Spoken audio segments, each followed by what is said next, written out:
Today is May 6th, 2023. It is a Saturday. I passed a local area where they are having a food truck parking lot event.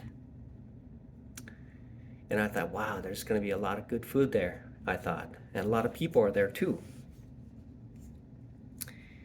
Then I suddenly realized that the uh, most likely the prices will be out of my reach. And despite the fact that it is good to mingle with people and eat great food, most likely when I get there, it'll be expensive for me. For others, it's not, but for me, it's too expensive. I was reviewing the S&B Capital's uh, uh, videos on YouTube.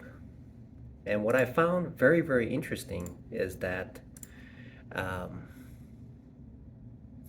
they're quite methodical in performing research and characterizing a trade that they will make. And what has eluded me uh, to what they are doing is essentially creating a high probability thesis.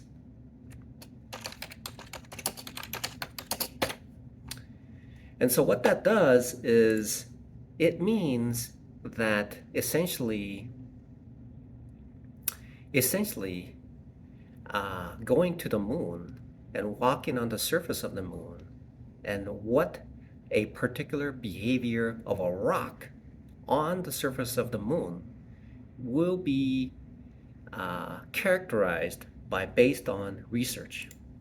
So if I were to drop a rock on the moon, and if I drop it because it's smaller than Earth, and because the air resistance is less, and the fact that when man stepped on the moon and left a footprint, they were actually compressed inside so that they could create a one atmosphere inside the spacesuit. And what I noticed is that they had to do that. And so when they were walking, they were stiff. It didn't occur to me why they would be like bouncing up and down, moving around instead of having a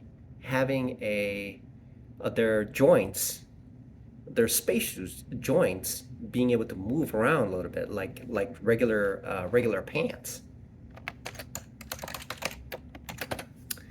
It has occurred to me that I know what's going to happen if I drop a rock on the moon with a high probability, unless there's a black swan event, like maybe the black hole swallowing up the moon.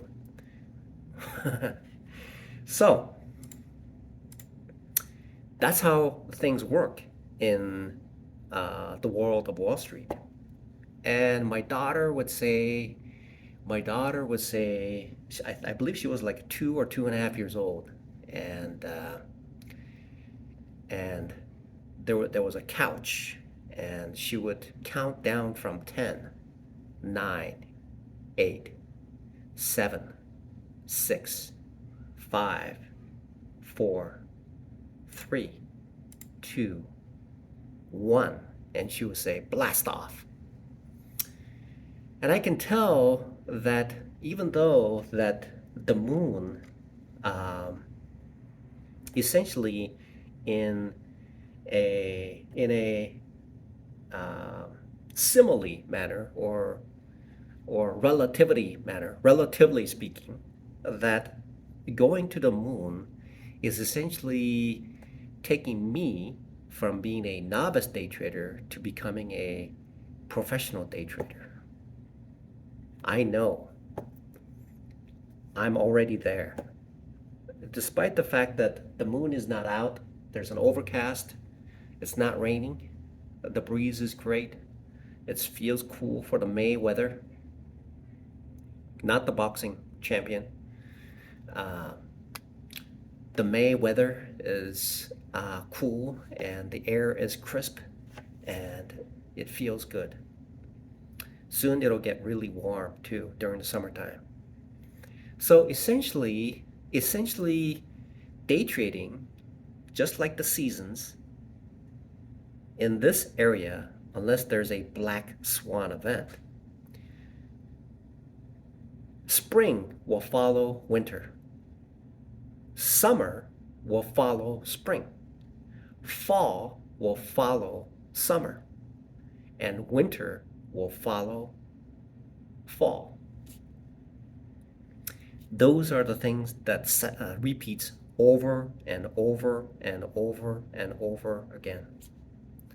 And that is why Al Brooks mentioned this on his trading course. He says that generally speaking, trends want to stay in its trend 80% of the time, and out of the trend 20% of the time.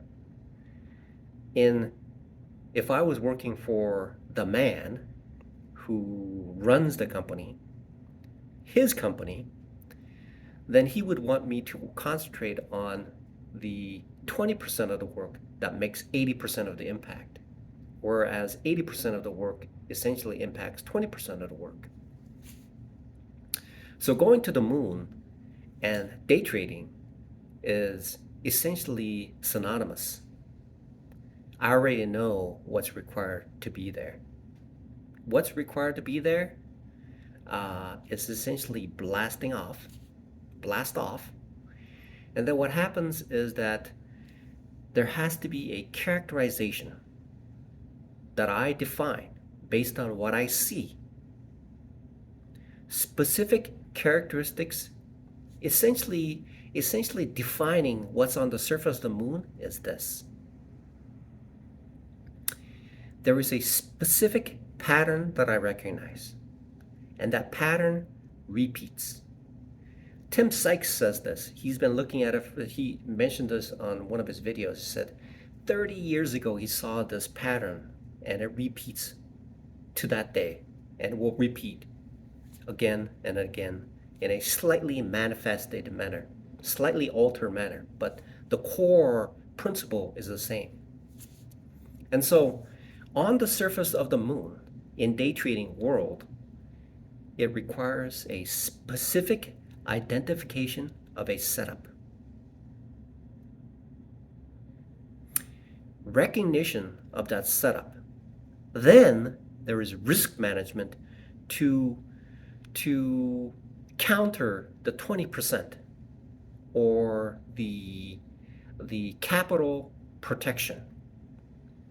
And when that trade is repeated over and over again, there is a statistical advantage based on the characterization of the research that I've done on a particular trade.